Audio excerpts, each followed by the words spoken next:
Let's see, are we live? Let's do a quick sound check here. Are we live? Yes, we are live. So apparently I did an episode 4 recap podcast with the nullified take. And then I find out I gotta do the shit again? Are you kidding me? So I gotta recap the same goddamn episode twice. Episode 4 was almost 2 weeks ago.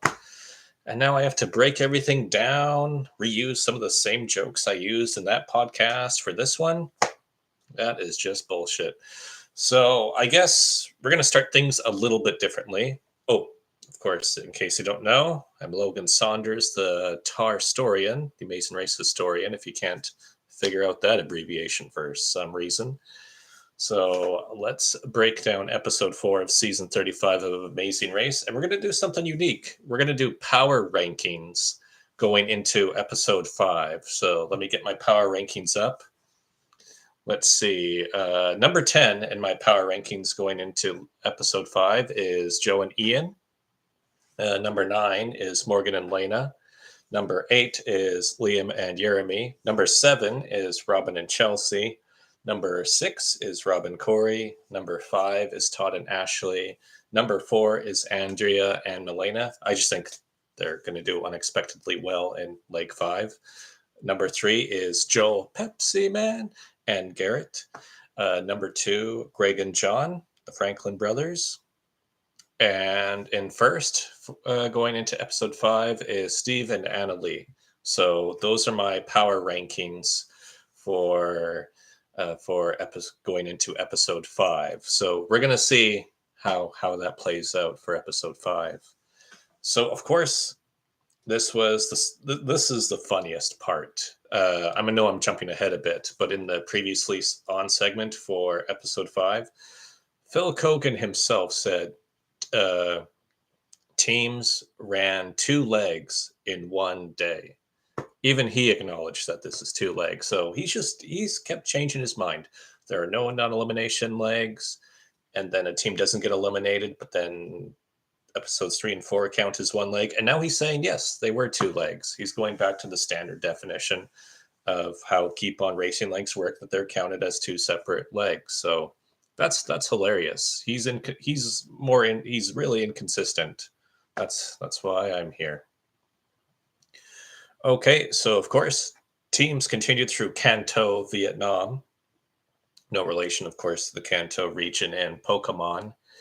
And yes, in the Amazing Race Vietnam, the international version, they never did any legs in Kanto. They had 1 or 2 contestants across their 6 seasons from Kanto, Vietnam, but they never physically went there, despite it being mostly a domestic franchise, aside from their 1 round in North Korea, a couple rounds in Laos, and I think a round in Australia. I think they went to Australia once as well in the Vietnam franchise. Let's see, what notes do I got here? I have notes in a couple different places. This is going to be a bit scattered. Not that this recap matters anyway, when the episode aired almost 2 weeks ago, and I'm not a concurrent contestant, so that makes me even less important. Surprising thing is that they sent teams to a cafe, and for those of you who have not been to Vietnam, it's very famous for egg coffee. But yet, when they reached the cafe, teams weren't allowed any coffee, and it wasn't even egg coffee. Production missed a big opportunity to talk about Vietnam's most famous coffee. All they said was that Vietnam is the 2nd largest producer next to Brazil. And let's fact check that, because sometimes Phil Kogan likes to lie to us. Who is the 2nd largest producer of coffee in the world? And it is Vietnam. Okay, so he was telling the truth. Good for Phil. I always like fact checking the Philiminator.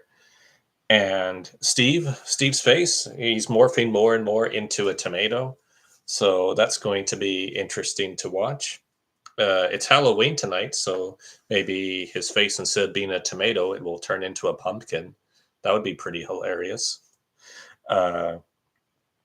And let's see. All the teams were very close together, even closer than what the contestants themselves thought it was, because Steve and Annalie departed at 8:56 a.m. And let's see, who was the last departure time?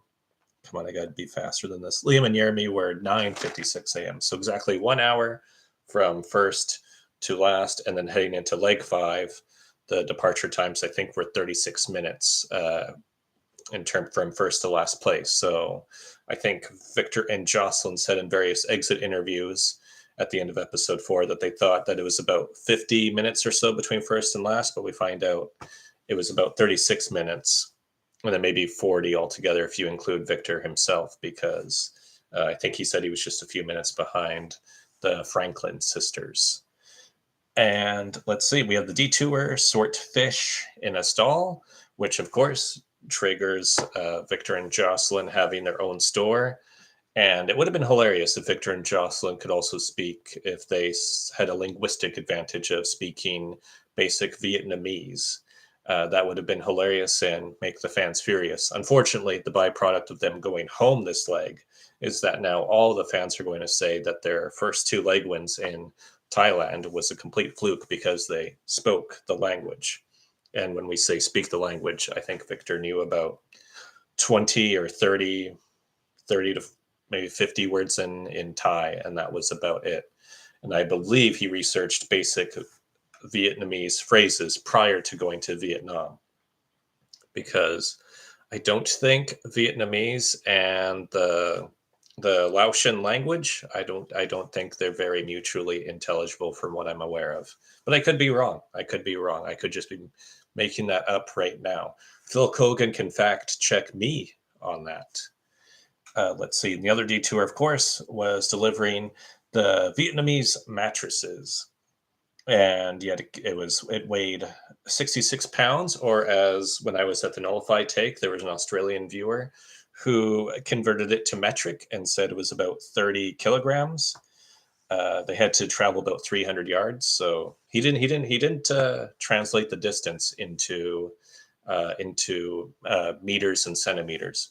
Canada's a bit funky that way, that we don't really like to use metric measurement for weight all too often. We're still making that full transition into using metric measurements, and we may never be able to because of the huge influence from our neighbors south of the border.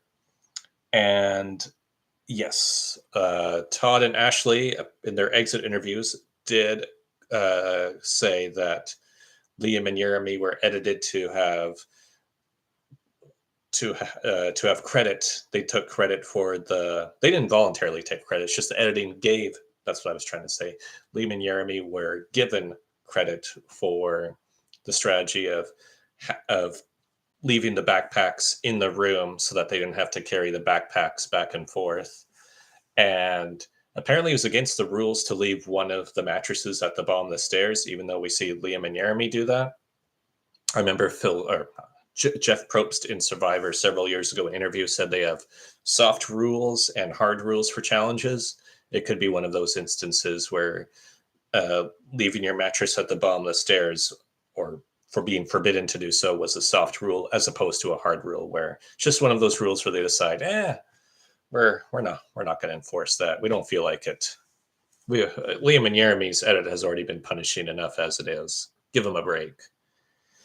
Give him a break of that Kit Kat bar. Let's see. Oh, yeah. Joel talks about the connection to his uncle who fought 50 years ago in Vietnam.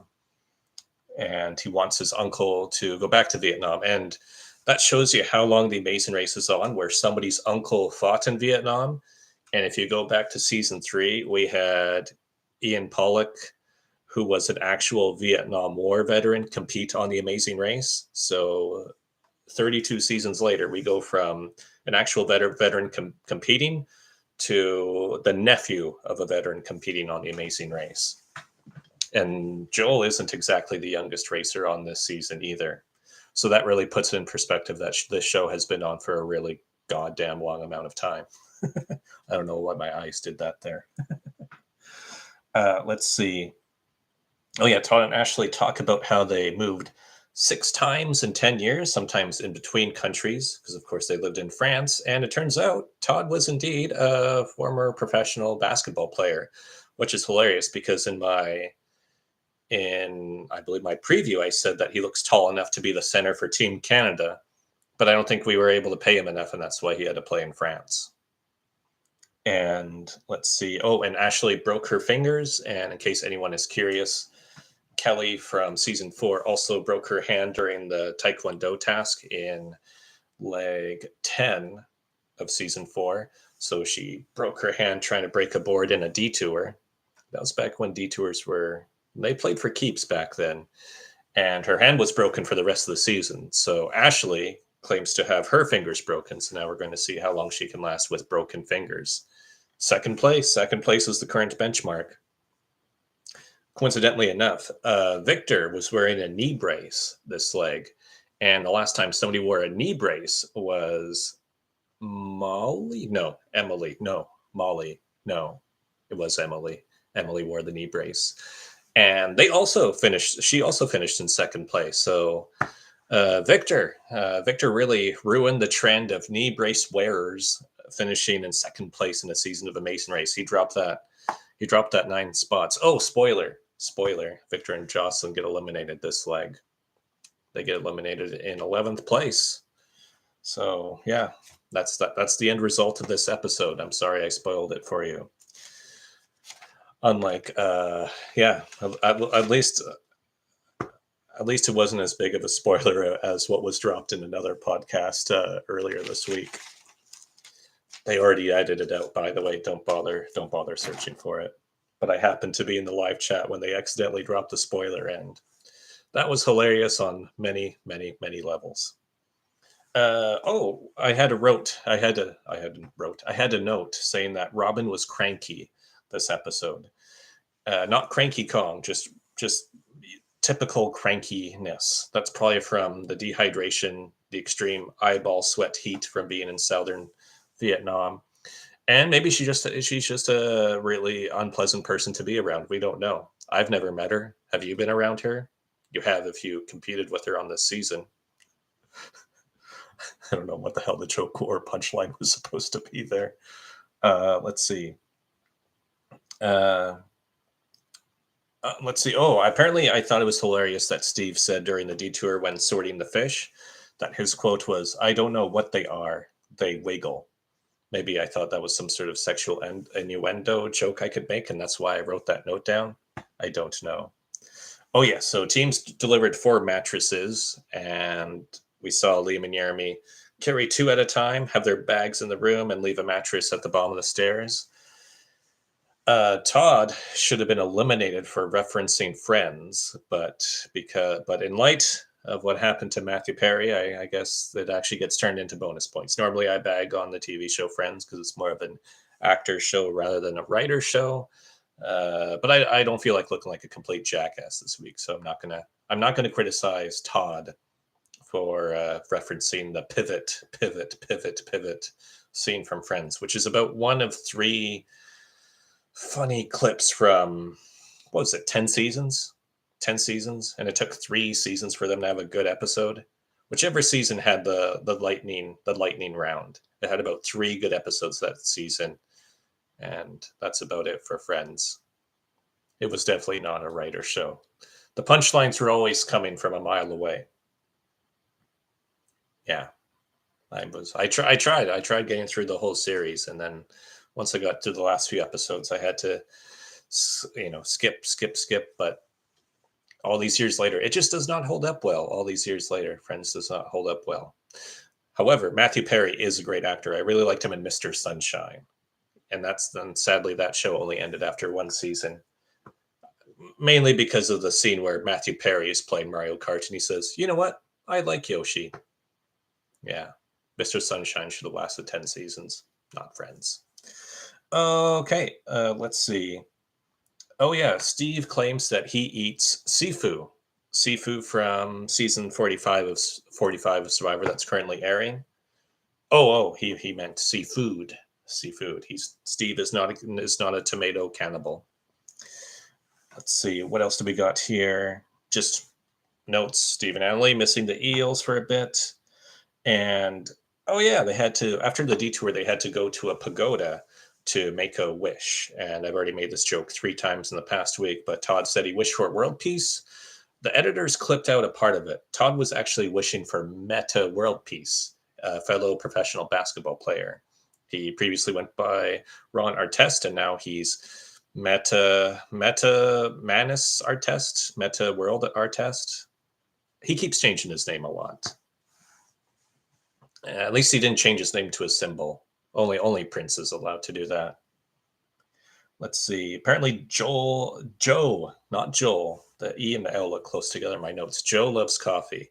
It does not specify whether or not he loves egg coffee. And we know Joel, Pepsi Man, loves Pepsi.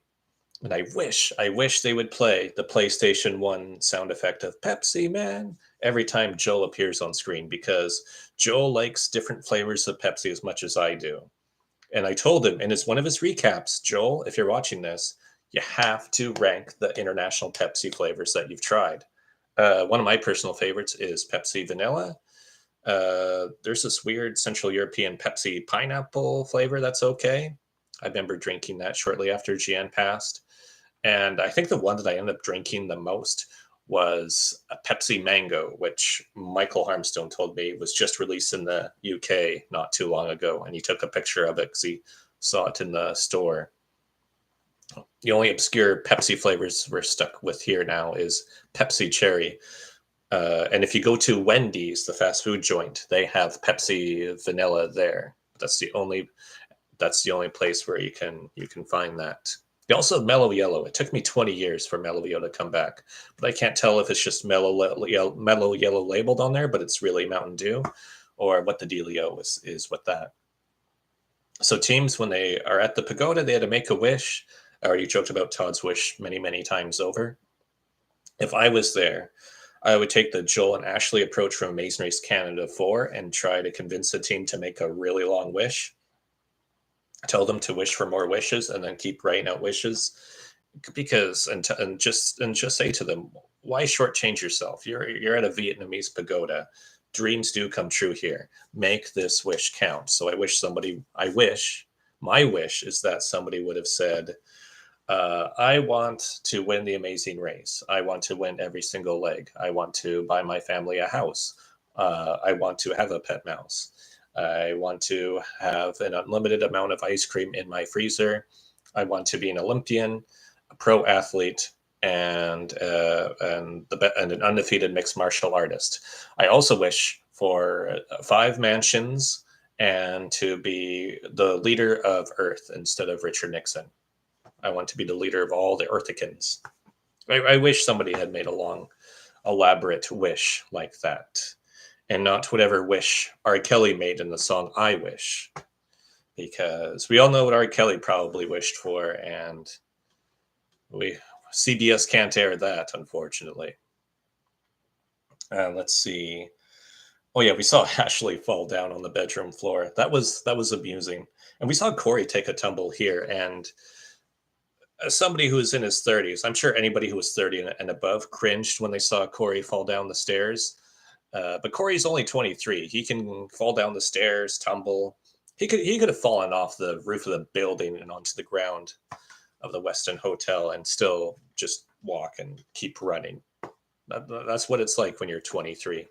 Hilariously enough, Corey made the wish that he wanted to visit one country for every year that he is alive. And my goal was to reach 62 countries by the time I was 31, which I did, which would be twice as many countries as Corey's goal. And it fits in with my preseason joke when Corey said, "Oh, I've been to 23 countries." And then I said, "I've been to 63 countries." So I believe my joke that I kept saying is that I'm 2.8 times better than Corey, because because it's hilarious that there are so many travel snobs in the travel community that I felt the need to keep reiterating that and say, "Corey, you think you're awesome for visiting 23 countries. Well, I got news for you, buddy. I'm at 63 countries." And Jordan Pius, who won season 16 of The Amazing Race, he's at around 83, 84, 85 countries. So he's better than me by about one and a half times. I can't math.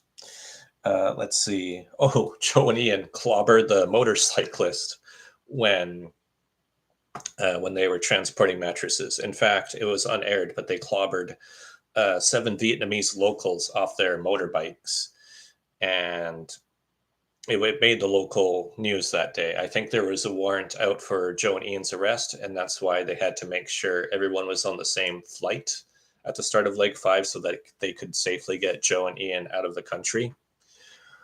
Yeah, they had to do that because those were a lot of pissed off Vietnamese motorcyclists. You don't mess with them. Yeah. Joe and Ian were lucky to get away unscathed. I think they're going to be blacklisted though from re-entering Vietnam after that. I mean, you thought Ashley breaking her fingers was a bad injury? I think I'm pretty sure there were a few broken limbs from Joe and Ian spinning those mattresses around. Let's see, what else do we got here? Oh, I correctly predicted in my notes that the roadblock and the pit stop are going to be in the same location because I put RB at pit stop, question mark, question mark. RB stands for roadblock. Oh, and in case you're curious, this is what my notes looks like. Yeah, these are my notes. There you go, behind the scenes of my note taking. How fascinating. Let's see what we have here. Oh, Joel and Garrett's family snuck in letters into Joel and Garrett's possessions, or pardon me, Joel Pepsi Man and Garrett's possessions. And if this were Big Brother Canada 11, this is the point where one of the other contestants would rat Joel and Garrett out to production, and then production would say, "Yeah, it's not a big deal. Just we'll let you have them. You get to read them once, and that's it." And then one of the contestant who ratted them out would be so pissed off that they quit. And then the other person who helped rat out Joel and Garrett, they'll go on to win the season. So I'm curious which team ratted out Joel and Garrett to production, and which other team helped rat out Joel and Garrett, because then that would be a hilarious pattern to keep up, that it transfers over from Big Brother Canada 11 to the Amazing Race 35. Hope should have been evicted for that. Should have been ejected for sneaking in a letter into the house, even if he wasn't fully aware of the letter until he got in there. Then he should have said something. Damn it, Hope. Ball game. Let's see. Okay. Nothing. Oh, Joel. Joel kept saying 3-3-3-3-3-3-3 because of the difference at the roadblock. Oh, in case you forgot, the roadblock was you were given a unique tile and you had to match it up with another tile at the temple. There were a series of images at the temple, and you had to match it up to the image that you had, a la the season 4, episode 2 roadblock with matching the masks. And then Joel noticed there were 3 prongs above one of the one of the animals, one of the people in the image. I can't really remember because I don't really care all that much. And he kept saying 3-3, 3-3, 3-3, 3-3. And I really wish he would have just kept saying 3-3, 3-3, 3-6-9, damn sheep fine. And just rattle off the lyrics to Get Low by Lil Jon, Yin Yang Twins, and the East Side Boys. That would have been great. But alas, I do not think that Joel listens to the Yin Yang Twins too often, and that is why he did not say that. Let's see. Robin and Chelsea win an actual prize this leg. So Steve and Annalie, even though prizes are normally given out on Keep On Racing legs at the pit stop, Steve and Annalie were completely snubbed with a prize, and instead their best friends, Robin and Chelsea, got a prize to Madrid, which isn't even in my top 3 cities in Spain, but I hope Robin and Chelsea like to party, because Madrid is all about the nightlife. It has the largest club, I believe, in all of Europe, or in all of Western Europe. It was 7 floors. There were tens of thousands of people inside that club. Those were some wild backpacking times, man. Let's see. A bunch of placements happened. You know what the hell happened. Victor and Jocelyn eventually got eliminated. Victor thought the image he had to match up had to look exactly like it, and another thing that slowed them down is Victor knew you had to be covered up at the pagoda, so he was looking through his bag to cover himself up, and it was Jocelyn who noticed, oh, they're handing things out at the entrance. Stop looking through your bag. While all the other teams, out of unintentional ignorance, would just go into the pagoda and then be offered to cover up there. Victor, because of his prior knowledge, he slowed himself down because of his knowledge of Southeast Asian culture, or Buddhist culture, I guess. That would be the best way to phrase it.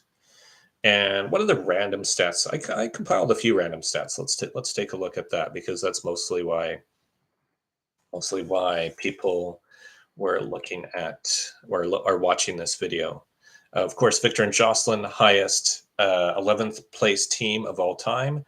They have a, out of all international seasons, all 89 seasons, 5.75 rating, which puts them even above Amanda and Chris, who went from 1st to 12th in season 4 of the American version. If leg 3 was not a non-elimination leg, that first 11th, 13 divided by 3 would be what, just over 4. That record would have been impossible to beat unless there were more teams in the cast and somebody went first, 15th, and they had a 17-team cast. That's the only way that record's would have ever been broken. But here, because they had first, 10th, and then 11th, there's still room for somebody to break Victor and Jocelyn's record one day. But unless it happens in season 36 of Amazing Race, I don't think it's going to happen anytime soon. And based on how tiny Amazing Race Australia's budget is, I don't think Amazing Race Australia is going to do those enlarged casts anymore. So that's the other part of it. Let's see. And is there anything that I really need to talk about? Probably not. It's an episode 4 recap. This isn't very important. As I said before, the episode aired a couple weeks ago. Oh yes, I wish the Vietnamese, the guy at the roadblock who was checking all of the tiles, I wish he was wearing a Fitbit. I wish Fitbit was still a sponsor of the Amazing Race, because I think he racked up a lot of steps. To this day, I'm still unsure if Victor actually matched up the image, or he knew Victor was guaranteed elimination and the judge was ready to pass out from running around so much in the sun that afternoon that he just said, you know what, you're good. Just please check into the pit stop. If this goes any longer, I will faint on the spot and I will need to be taken to a hospital. I'm sure that guy had a lot of eyeball sweat. Oh, and the other record, Robin and Chelsea had a 9.0 average prior to winning leg 4. I believe even internationally, that's the biggest upset for an active average heading into leg 3 or later for somebody to win a leg. I thought Charlotte and Mirna might have it, but they had a 7.75 average when they won leg 5 of the season. And the other crazy thing is that Amazing Race Finland, Amazing Race Australia 7, and Amazing Race US 35, they're all airing episodes in India, which is just where episodes 5 and 6 for Amazing Race 35 are going to be. All of them are airing episodes in India this month. So that's a pretty insane coincidence that, again, India, Thailand, Vietnam, Cambodia, and Malaysia, 5 of the cheapest countries in the world to visit, therefore 5 of the cheapest countries to film the Amazing Race, especially if they're all together, because then you really cut down on travel time as well.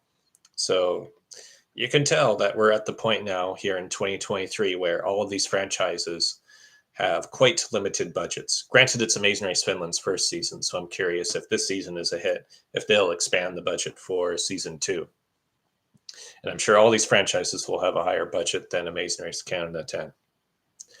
And a lot of people, episode 3, said that Morgan and Lena really screwed up their use of the Express Pass, but because legs 3 and 4 both took place the same day, Morgan and Lena barely beat out Victor and Jocelyn. Therefore, their Express Pass use is the first time in the entire history of the Amazing Race US and any international version I can think of off the top of my head, where an Express Pass use directly saved them from elimination. Because if they do not use their Express Pass at the active route info at the fish market, they would have finished after Victor and Jocelyn. That's a fact. Because I think they saved about 20 minutes or so by not doing the active route info. And they definitely didn't beat Victor and Jocelyn by more than 20 minutes or 25 minutes. It was pretty close. So that Express Pass, usually it's completely irrelevant, and it's not, who cares if you finish first or anywhere else in the order. The whole strategy is to not finish last, and they barely not finished last. Therefore, this is the only time the Express Pass has really mattered. So it'll be interesting to see if production thinks, okay, that's the pinnacle of Express Pass use. We had the original blunder in season 22. Now we have it here in season 35 where it was relevant, or if they're just going to retire the twist again like they did before, or keep it going, I should say. If they're going to keep the Express Pass twist going now that they've had a season where it's been effective, if they're just going to think, okay, Express Pass isn't always irrelevant. So it'll be interesting to see where they go with that. And let's see. Yeah, that's really all I had to say. We're already at half an hour, and I have to do another episode 5 recap. So we're going to end it here and give myself about 10 minutes, and we're going to do the episode 5 recap. Holy crapola. We're doing 2 back to back.